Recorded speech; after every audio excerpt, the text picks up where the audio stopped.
As promised, impeachment Mark II is here. Democratic lawmakers in the House of Representatives have introduced a single charge of impeachment, the quote, incitement of insurrection against President Donald Trump over the deadly riot at the US Capitol last week. The 4-page impeachment bill draws from Trump's own false statements about his election defeat to Democrat Joe Biden, his pressure on state officials in Georgia to find him more votes. Hey, remember that phone call that we all moved on from? Yeah. In his White House rally ahead of the Capitol siege, in which he encouraged thousands of supporters to fight like hell and show how strong they are before they stormed the building, let alone all the behind the scenes information about what's coming out about what he was doing during that now. So it was blocked. Also, the attempt to urge Vice President Mike Pence to invoke the 25th Amendment, that was also blocked. So that's where we're at right now, Francesca. They tried, sort of, and they're gonna try again soon, but that's what we've got. Yeah, there is now a raging debate with constitutional scholars going on about whether or not a president can be impeached after leaving office. And it seems like the answer, just like the answer to can Trump pardon himself, isn't no. So I'm kind of hopeful and I'm interested to see if an impeachment does continue on and potentially under a Democratic Senate. But yeah, you knew this had to happen. This had to happen and I'm glad it did. And I know we're gonna get into more of the details, but look, like you just pointed it out. The phone call where Trump is straight up leaning on an attorney general or secretary of, what's Brad again? I always forget. It was the Secretary of State. Secretary of State. Yes, Ravensburger, leaning on him to basically find him a bunch of ballots and fraudulently try and win the election.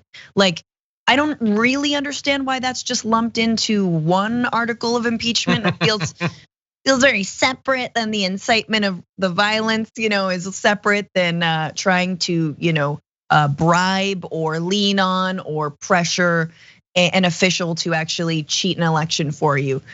Yeah. But hey, this is Trump, baby. I mean, that's where we are. And the criming doesn't stop. Just so many crimes. Like I wonder how many more crimes are going to be happening between now and January 20th. We've only got like a week. 9 days, that's time for some crimes. I think you can crime quite a bit. And yeah, and basically what he did with Raffensperger was very similar to what he did to Mike Pence. He said, you need to save me.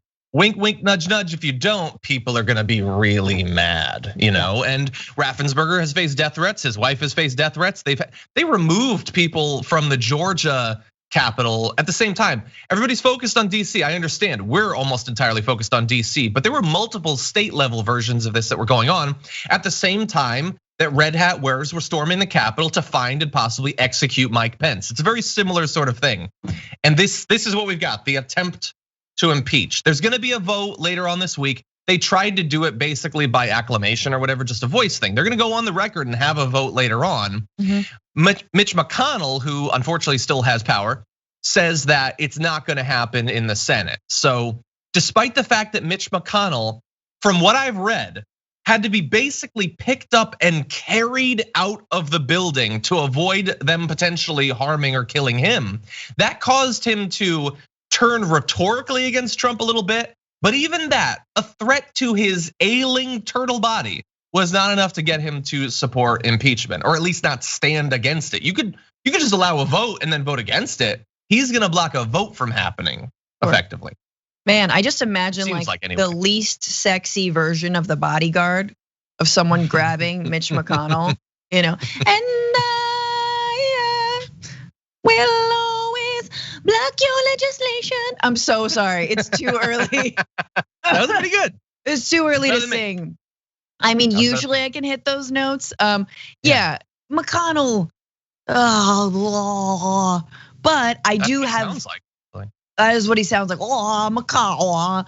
But I do have faith that this will be going forward, and it matters, right? As I think people have been pointing out, because if there is a successful impeachment in both houses, Trump won't be able to serve in office in the future, I believe, barring him from office, which is kind of a win for Republicans as well as Democrats, of course. If Probably, Republicans, actually. Exactly, if Ted Cruz or Josh Hawley or any of the other, again, MAGA showgirls are trying to step into his shoes, then this behooves them as well. It helps them, and they can kind of get they can pass it off as if they had no hand in voting to impeach him. But but it also it neutralizes him completely if he can't serve in office again. So I think that's a win. I wonder if they see it as well. Yeah.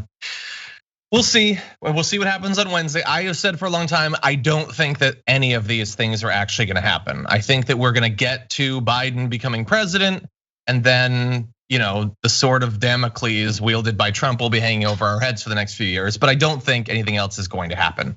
That's my assumption. Now there are a couple of. I am, but like.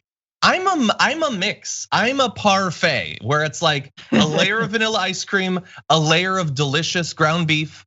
Like they don't necessarily go together. I'm an idealist and naive in a number of different ways, but also kind of a cynic.